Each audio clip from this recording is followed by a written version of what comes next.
All right, so here's our last unit. Like I said, much of this is history, and we're going to talk about how physics has developed since the quantum era. Okay.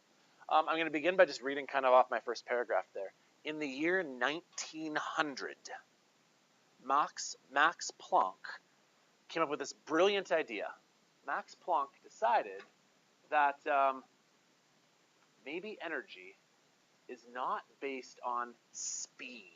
Because previously to that point there, if I asked you how much energy something had, you probably would have used the formula 1/2 mv squared. Or you'd have used the formula mg delta h. And Max Planck had this brilliant idea. He said, what if the energy of light or waves, what if it's quantized? What if it's based on frequency? And so there, if it has a higher frequency, it has more energy. Which, I mean, seems weird because what speed does a radio wave travel? Speed of light. What speed does light travel? Speed of light. What speed does an X-ray travel? The speed of light. But which one had more energy? The X-ray. And that was really troubling to scientists. They couldn't really explain that until Max Planck basically said, well, what if there's like a small, indivisible section that you can't make it smaller? Previous to that, they thought that maybe light came in a wave that looked like this. But then Planck and Einstein came along and said, well, maybe it looks more like this. There's a wave and a particle together. And they came up with the idea of a photon. Okay, so we've talked a bit about this history before. And before they got to that, though, I find this fascinating. By the turn of the 20th century, physicists thought they knew how the world worked. They were ready to pat themselves on the back and say, good job, guys. You know, Johannes Kepler had figured out how planets go around. You guys talk about Kepler's laws maybe last year? Newton had figured out his 3 laws of motion. They had figured out how light moves a little bit in terms of like diffracting. They had equations that fit everything. They were ready to pat themselves on the back. And this is the cool story here. Max Planck was deciding whether or not to be a musician or a physicist. And his high school teachers said, don't be a physicist. We know everything there is to know in physics. There's no job prospects in the scientists. Don't be a scientist, be a musician. How crazy is that? Because if you were to talk about like the year 2018, I bet you the roles are flipped most of the time, right? If someone is being told you should go into music or you should go into physics, most people probably give the advice of don't go into music. It's really hard to get into music. You're never going to make it there. Go into science. You know what I mean? And yet Max Planck was recommended to not become a physicist. And he was actually the one that helped break everything when they figured out, hang on, energy's quantized. So here's some names I need you guys to start learning what they did. Einstein, Heisenberg, de Broglie. These guys, they all had experiments and ideas that revolutionized the idea that before that, light was either a particle or a wave. And now the answer is it a particle or is it a wave? Yes. Yes, it is. It's both simultaneously. And it really doesn't choose until we look at it. And that's really confusing. I love this quote here by Richard Feynman. Richard Feynman is probably one of the greatest physicists ever. I believe he was part of the Manhattan Project. You guys know what the Manhattan Project was? What was the Manhattan Project?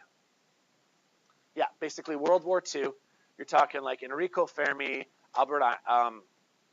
Einstein, Oppenheimer, Feynman. These guys were all basically involved in trying to figure out how to work with nuclear materials, like basically atomic bomb. And Richard Feynman, one of the most brilliant scientists ever, is quoted as saying, I think it's safe to say that no one understands quantum mechanics.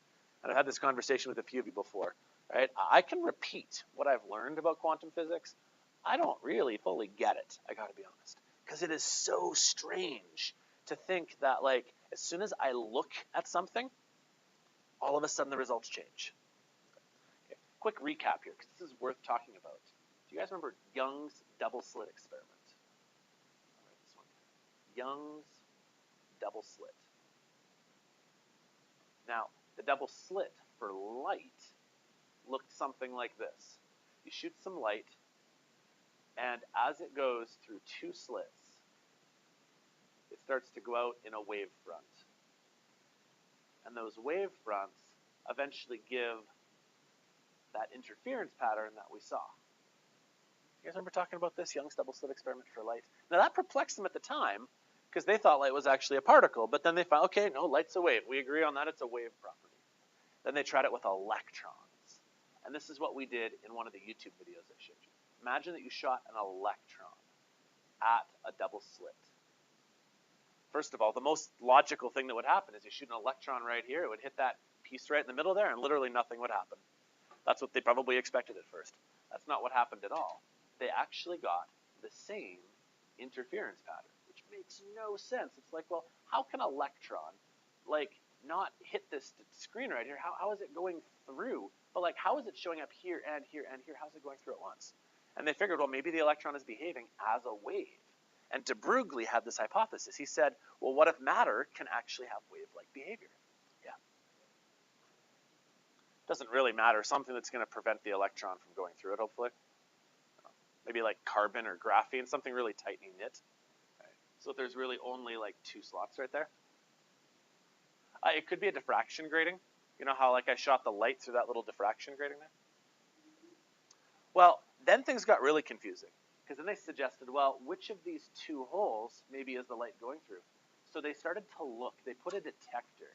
And one of the videos would have had a picture of like an eye nearby, where they wanted to see, well, was it going through this slit or this slit right here? And as soon as they looked, then all of a sudden the pattern changed. And rather than it being this pattern right here, it went back to being what you'd kind of expect, going through either one slit or the other. And so it really started to seem like maybe matter and electrons and even just the way our universe works itself, things change based on when you're looking at them.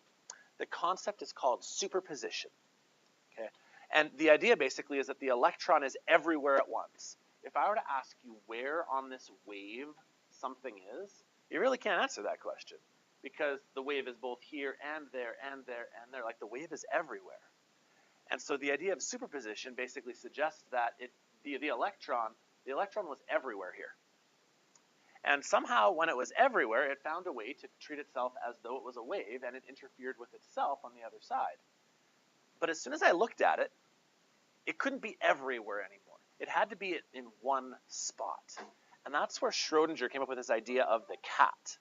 Remember that thought experiment of Schrodinger's cat? The idea of the cat being both alive and dead at the same time, and we're not really sure. And as soon as you open the box, well, okay, now it's one or the other. Okay? That was kind of the idea behind this double slit experiment for electrons, is that as soon as you look, it either goes through this slit or it goes through this slit. And the crazy thing was, in one of the YouTube videos, the guy kind of made fun of it. He said, they unplugged the cord from the wall and leave the detector there. And it went back to this again. And that was just mind-bogglingly weird. That's where I want to pick up today's lesson. The idea that Richard Feynman even kind of said, look, this quantum stuff, it doesn't make a lot of sense. If it does make sense to you, by the way, please go on in physics. Because you're probably one of a handful of people in the world who like truly gets it. Because it's weird. It's strange. Okay. So what we want to start working on in this last unit here is the idea of, well, what do we think an atom really looks like? Okay. What do we believe the picture of an atom is? So over the next couple of days, I'm going to discuss some historical context to what we think atoms are made of, and I want to finish with a topic set of notes called the quantum model. And we're going to discuss what we believe currently an atom looks like. The problem is we can't even see it, because as soon as we look at it, it can't exist in all possible places. It has to exist in one spot. And so that's really weird, because we can't even have a picture of it, because the picture defines where it is, but we believe it exists everywhere otherwise. So here are some names we need to know then. Today we're going to focus on Dalton, Thomson, and Rutherford. On Wednesday we'll focus on Bohr, and then on Thursday we're going to focus on the quantum model. And you guys feel free to use this information when you make your timeline, because this is very likely to be something they're going to assess on, is knowing these different scientists. It is the outcomes for this unit. So the first guy we're going to start with is actually like 100 years prior to talking about all of this quantum revolution. The guy's name was John Dalton.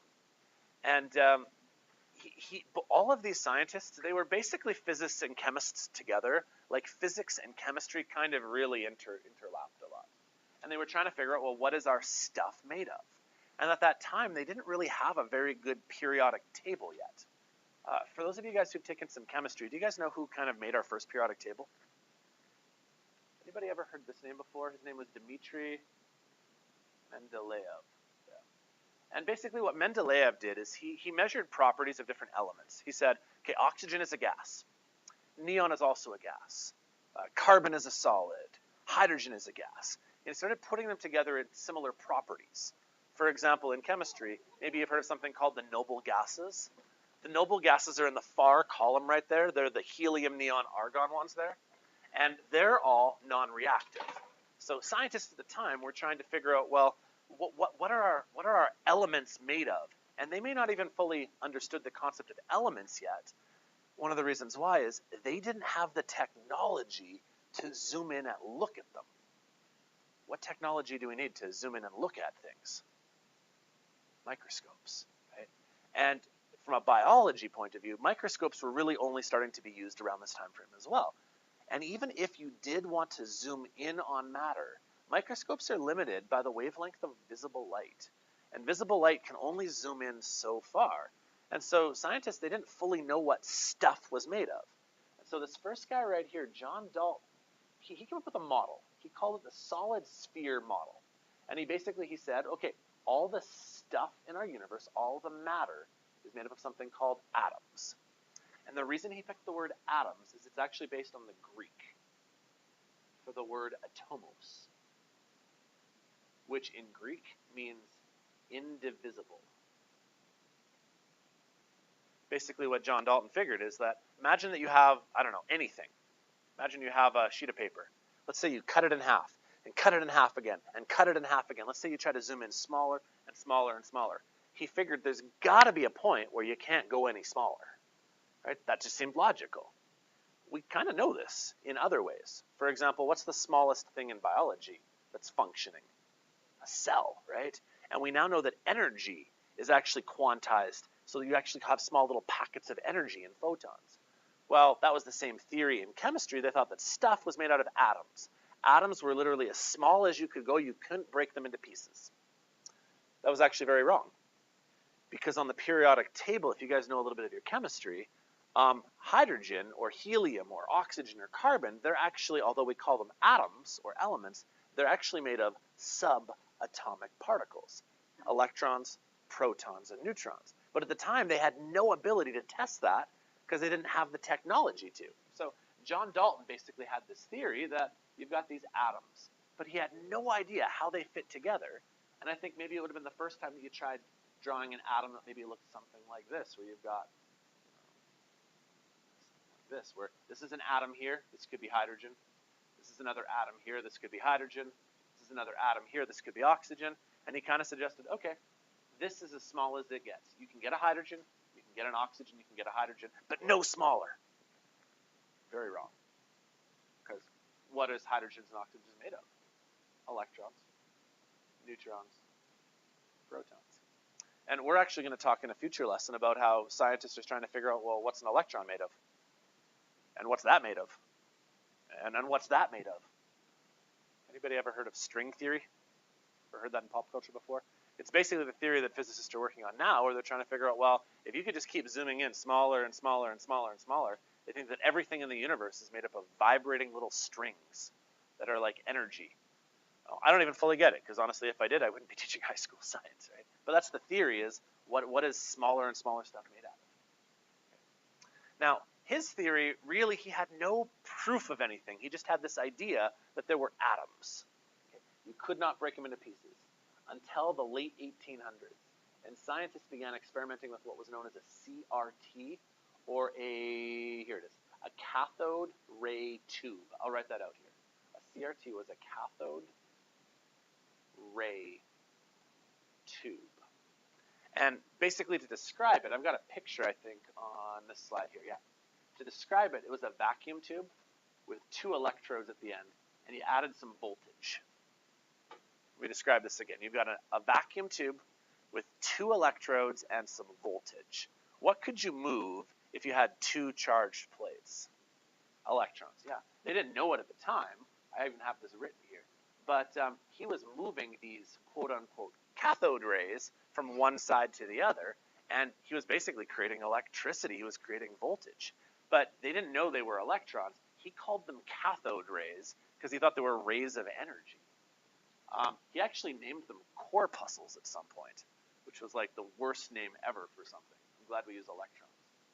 Because, yeah, he was actually moving electrons and shooting them as a voltage with electricity. And I want to kind of show a bit of a picture here. What happened right here is you've got a negative and a positive plate. You guys see that right here? A negative and a positive plate. And what would happen is, as we all know, if you could shoot off an electron from a hot filament, so basically heat something up so hot that an electron gets ejected from it, then the electron starts shooting this way here. But it doesn't want to go near the negative, right? It wants to go away from the negative towards the positive. And you start shooting it as an electron. And so normally, the electron would go straight. But here's what Thomson was manipulating. He was messing around with electric fields as well as with magnetic fields. And that's kind of what happened right here. He put a second voltage right here and right here. So there's a positive and a negative voltage right there. What would an electron want to do near a positive and negative plate? It would want to go towards the positive plate. So this blue line right here was caused by the electric field. He was actually able to make this little particle start deflecting upwards. And to him that was like, whoa, that's different. And then he turned on a magnetic field. Now, you guys remember our magnetic field rules with our stupid hand rules? Okay. This was an electron. So we now know, he didn't know at the time, but we now know, and we use a left-hand rule. I would point my thumb this way, because it's traveling that way. I would point my fingers into the page, which is why there's X's there. Which way would a magnetic field cause this thing to deflect? Downwards. And so what he basically did is he played around with these things until he was able to make it so that if he only used the electric field, it went up. If he only used the magnetic field, it went down. He eventually manipulated the two fields, the magnets and the charges, so that it went straight through. Now, this had a couple of implications here. First of all, if it was able to be deflected, it must have had a charge, right? Because he knew that it must be a charged particle because he could get it to flick upwards or downwards. But he was also able to try to calculate these things' mass. Now, in this example right here, he did not know their mass just yet. You can see that he was able to do some formulas here. But later, he was able to calculate the mass of these particles. And he realized then that, thank you, he realized then that these particles were not only charged, but that they had weight to them. They weren't some sort of energy. And so when they discovered the mass of these things, they discovered that these particles were less than 1/1000th as big as hydrogen. These particles here, which we now know as electrons, they discovered their mass was less than 1,000th as big as hydrogen. Well, this really broke the previous model because John Dalton believed that the smallest thing in the world were your elements on the periodic table. And if you guys don't know this, what's the smallest element on the periodic table? Hydrogen, because it's number 1. Well, when they calculated the mass for this a little bit later, they discovered that it was so small that it had to be a subatomic particle. And not only was it subatomic, smaller than an atom, but they knew it had a charge. And what they did is he was able to actually put together two different formulas here and create what was known as the velocity selector formula.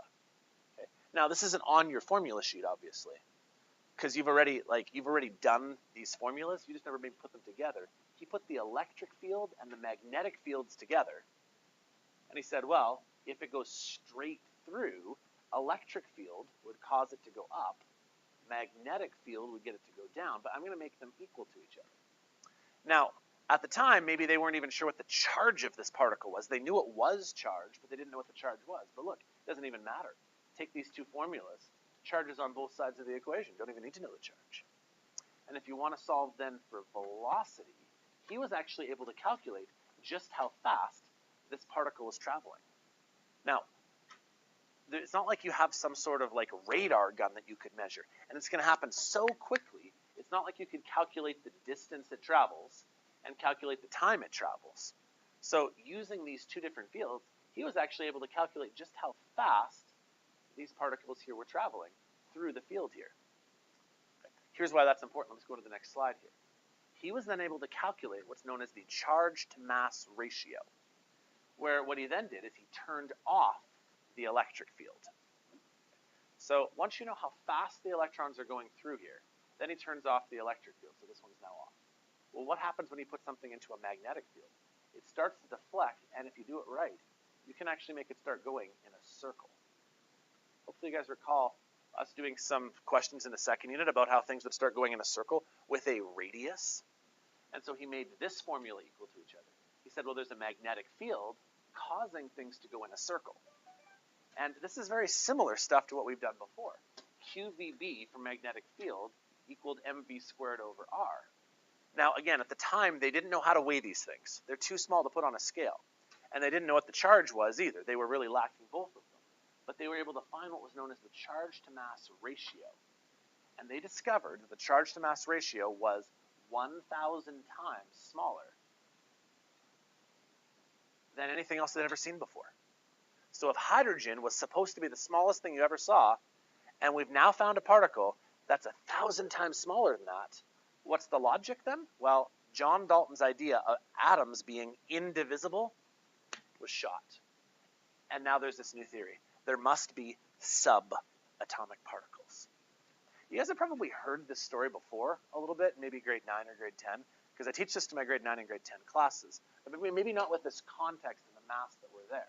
So again, they didn't know mass and charge yet, and they still knew that they must have been creating these subatomic particles. So he had a brand new theory. Thomson puts all this together and suggests, well, there must be something smaller out there than hydrogen. And so he comes up with this theory right here called plum pudding, which basically suggests that there must be positive and negative bits. Okay? He knows there are things that are charged. How does he know it? Well, because he can cause them to deflect. He can make them deflect up with an electric field. He can make them deflect down with a magnetic field. So he clearly has charged particles to work with. He also knows that if you have positive charges, you better have negative charges, right? So he knows that there's positive and negative charges. So he figures maybe matter is not indivisible. The old model looked like this, a ball. And you can't cut it into pieces. That's as small as it gets. The new model is, well, if I zoomed in closer, maybe there's little bitty bits of electrons. Only he called them corpuscles. Worst name ever. Ugh. So I'm glad we've changed it to electrons. But he called these little bits corpuscles. And he figured that maybe the rest of the atom was just positive fluid. Somewhere in there was some sort of positive fluidy type thing, and these little bits of electrons, these things that he knew were 1/1000th as big as the smallest thing out there, he figured maybe those were the corpuscles. And so he named it after a popular dessert at the time. We don't really make plum pudding anymore, so I'll give you a new analogy. Think of going to Timmy's and getting a muffin, and you buy a chocolate chip muffin. Okay? His analogy would have been all of these little electrons, those are the chocolate chips, and then the rest of the muffin is just like doughy batter, and he figured that was positively charged. He had no evidence of positively charged particles yet, because all he had ever found were these negatively charged particles. How did he know they were negatively charged? Well, because they went away from negatives and towards positives. So, seemed logical. He figured there must be these negative charges.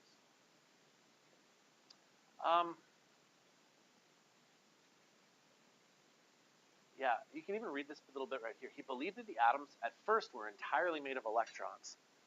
But that wouldn't make sense though, right? Because he knows that there has to be two different types of charges. So he knew there had to be at least positive and negative. He couldn't just have negative bits. You better have some positives too. The next guy I want to talk to you guys about is Robert Millikan. And Millikan, we've already maybe discussed a bit in this course. He made a lot of contributions to the physics world. But the one I want to mention right now is the oil drop experiment, which I had you research, I think, in a lab once. Okay. The basic idea behind the oil drop experiment is that he wanted to solve for charge. Okay. These two things are kind of linked here.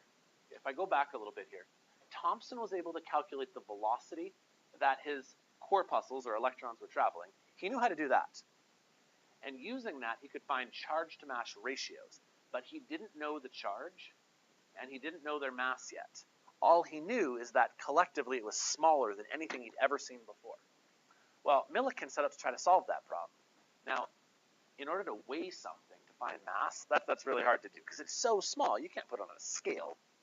But he wanted to figure out, well, what the charge is. Because if you could find the charge, well, then now you'd have mass. So here's how Millikan went about doing it. He had two different plates. one which was positive and one which was negatively charged. And he sprayed some oil in there, but the oil was charged. He found a way to somehow give it a charge to it, probably negatively charged. And this oil drop would literally hover there. And the reason why it would hover is that gravity wanted to pull it down, but the electric field between it would push it back up. If this thing had a negative charge, the negative plate would want to push it up, the positive plate would want to pull it up. So he found a way to make these oil molecules basically just hover there. And he looked at them through a little microscope, which again, around the 1800s, microscopes were finally starting to, be fashioned to a way where they were actually useful. So we could actually see these microscopic oil particles hovering there. And he came up with this equation here. If you can't see this very well, this is Fe equals Fg. And doing some replacement, here's the Fe formula, here's the Fg formula. He was actually able to solve for Q. Because here's how he did it. He needed to know the mass of the particles hovering there. Now, this wasn't just one particle. This is probably like 10 or 100, a whole bunch of particles hovering there. And so he was actually able to weigh them using some sort of scale or some sort of apparatus there. So he actually did know the mass of these particles here. He could weigh them. He also knew gravity, because 9.81. And then the other two things in this formula were D and V. If you guys remember, V is voltage. So he was able to set the voltage. D is the distance between these plates right here. And he was able to set that as well. Knowing all of these variables, he was able to calculate how much charge this particle had. And here's what he discovered. It was always in multiples of 1.6 e minus 19. Now, he never probably had just one charge there. There's probably 2 or 3 or 7. But when he kind of ran the numbers, he kind of realized that it never came in a smaller multiple. Let me give you an example. Let's say he did a whole bunch of work and he discovered that one of them was 3.2, and another one was 4.8, and then another one was 3.2 again, and then you had a, what would be after this one? That would be 7.2, and then a 1.6, and another 3.2, and then another 1.6. He kind of looked at all these numbers and said, okay, well, I know they're all over the place, but he figured, well, what if this one right here had 2 electrons on it? What if this one had 2 electrons? What if this one had 3? What if this one had 4? Well, what if this one was only 1? And he kind of figured that if it always came in multiples of 1.6, that logically had to be the smallest that anything could ever be. Okay. Let me give you another example just to make sure that fits. Let's say I gave you these numbers here. Let's say that I gave you 14, 21, 28, and 49. What's the smallest individual unit you think you might get out of all those numbers there? 7, yeah. Because you can have 7 by 7 for 49, 7 by 3 for 21, 7 by 4 for 28, and 7 by 2 for 14. So logic dictated that maybe if you could somehow get it down to the smallest you could make it, I guess in this example it would be 7. Only in Millikan's example it was 1.6 to the minus 19. Well, this changed everything. Because as soon as Millikan figured out what the smallest charge could possibly be, you could go back to this formula here, and if you now know what the charge is, well, now you know the velocity, the radius, the field strength, and now you know the charge. Well, now if you know all of those, now you can find mass. And really, it solved 2 problems at once. We take it for granted now, but on the backside of your data sheet, you know how there's all those constants on there, like the mass of a proton, mass of an electron, charge of all of that stuff? It was actually quite challenging for a lot of these physicists to find those numbers. We just kind of work with them just assuming we know that they're correct, but once they knew those values, they were able to do a lot more with things. So that's kind of what I mentioned on here then. Millikan then figured out that they were all multiples of this number here. He calculated something called the elementary charge, which we now use as E. And E kind of makes sense because I think E, in my mind, I think electron, and I'm thinking 1 electron. But we have since learned, not yet in this timeline here, but we've since learned that there's an opposite to an electron. The opposite to an electron is a proton, and it must have the exact same charge. Because for every proton that you have, you better have an electron. They better be neutral, effectively, right? So, long story short, we now calculated the elementary charge, and that's how they got the mass of an electron. Now, I want to fast forward a couple of years to a scientist. He actually worked in Canada for a while at McGill University, which is kind of cool. He has a Canadian connection. It's Ernest Rutherford. And you've probably heard of this experiment at some point in your life before. Rutherford was trying to shoot particles at gold foil. He was still trying to figure out what atoms were made of, because previously this was the theory, right? There's these little bits of matter inside the positive charge, and he kind of figured that, well, maybe what would end up happening is if you had these things right here, if you were to shoot a particle at it, it might actually phase right through, because he figured these little corpuscles, they wouldn't get in the way, and he figured the rest of this was a fluid. So he expected everything that he shot at it to go through. I mean, is this a little electron really going to get in the way all that much? I figured probably not, right? But this was really weird. Here's what ended up happening. He shot his particles at gold foil, and yes, many of them went through. But some of them got deflected off to the side, and even stranger still, a few of them bounced backwards at them. This is directly out of Rutherford's journal right here. He said it was almost as incredible as if you'd fired a 15-inch shell, meaning like an artillery shell, at a piece of tissue paper, and it bounced back and hit you. He expected everything to go phasing right through. He figured these corpuscles here are so small that if I were to shoot a particle at them, that didn't work very well. If I were to shoot a particle at them, they're just going to go right through. These electrons are not going to get in the way. And yet, what ended up happening was something like this. Shoot the particles at it. Yes, some did go through, but a bunch were deflected. So Rutherford has this brand new idea. He suggests, well, maybe there's something else in there that I can't see yet. And I think scientists were already working on this concept because they knew about these corpuscle electrons, but they really hadn't found the opposite to them yet, which we now know as protons. But keep in mind, they didn't know about this yet, right? So he suggested, well, maybe all this positive is not a fluid. Maybe there's not a fluid in the middle here. Maybe there is a nucleus. And so here's his brand new thought. This is the old model, and they go right through the fluid. Well, if all of the positiveness is right in the middle in what we call a nucleus, this would explain things. Because would some particles go phasing right through? Yep. Would some particles hit and bounce off to the side, kind of like a curling shot? Yeah. But this explained the most confusing part. Why does it bounce back at you? Well, if you happen to hit the nucleus just dead center in the middle by random luck, yeah, then it would actually deflect right back at you. And so he changed the thought. Rather than the electrons being inside the molecule, he made this prediction for what an atom looks like. He figured that there's a positive nucleus right here in the middle. This is where all the positive lies. Very, very, very condensed. And he figured the electrons were outside of it, so that particles could phase through, phase through, phase through, and bounce backward at you. And he named it after something that kind of made sense to people at the time. He called it a planetary model. Because he figured, well, this is kind of like how this is the Earth, and this is Mars. And they're all going around the sun. He figured these electrons must be going around in like the way that planets orbit. And to this day, we still often see this symbol of like the middle here, and you get like 3 different ellipses going around it. You guys ever seen that symbol there before? It's often synonymous with like radioactive materials or nuclear materials. We still use this to this day.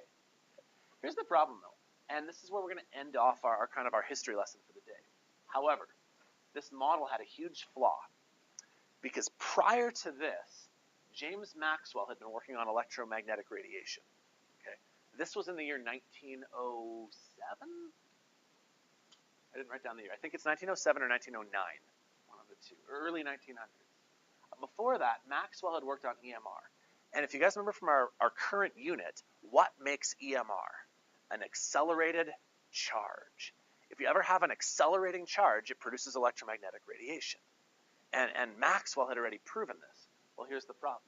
If you have these things going in a circle around like this, they may always be going the same speed, but technically they're accelerating, because what you have is centripetal acceleration. Anything that goes in a circle changes its direction, so technically it's accelerating, which means that any accelerating charge should be releasing EMR, and they're spiral into the nucleus. And he couldn't explain this, because here's what should have happened then according to his model. As these things go around in circles, they should give off like a radio wave, or an X-ray, or a visible light, or a UV ray, and slowly but surely they would lose energy. And eventually, this negative electron would spiral into the middle, which would actually make sense, though, because what do positives and negatives want to do? They want to attract each other, right? So although this made logical sense, it's not what actually happens, because otherwise all matter would collapse on itself, right? So this is where I want to kind of end off our lesson here, but it was really perplexing to Rutherford. He knew that his model had to be wrong, but nothing else really made sense, right? He knew that there must be like a dense core in the middle causing his particles to deflect or bounce back at him, but he didn't really know exactly how it worked. So tomorrow we're going to talk about Bohr's model of the atom. Or not tomorrow, we'll do it on Wednesday, because we'll write our test tomorrow. But on Wednesday, Bohr came up with a new model of the atom, and it actually happened like just a few years afterwards. Because Rutherford knew his model was flawed, Bohr was already like working with him on it at the time, trying to figure out what exactly is our stuff made of. Okay? And then after we talk about Bohr's model for a little while, we're going to finish off the 3-lesson set on Thursday with the quantum model of the atom. And like I began class mentioning, I can't really draw you a picture of the quantum model of the atom. Because as soon as we find where an electron is, as soon as we try to narrow down its location, that Heisenberg uncertainty principle means that I really don't, like, we believe it's everywhere. And as soon as I try to find exactly where it is, its properties change. It behaves differently. And so we can't even, like, draw it properly.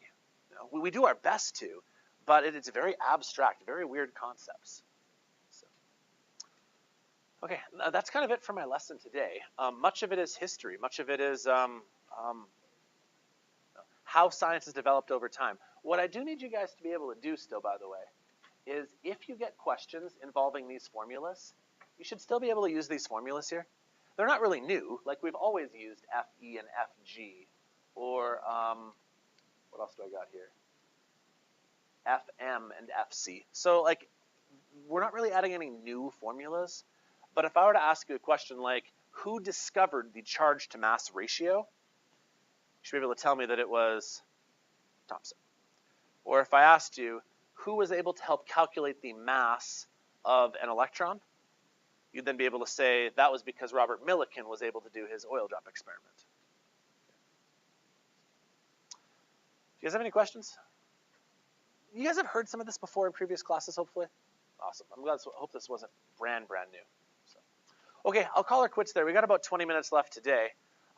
You guys, I guess, have some free time to work on whatever you want. So some suggestions. Work on your lab. Work on any of the assignments you want to work on. Okay.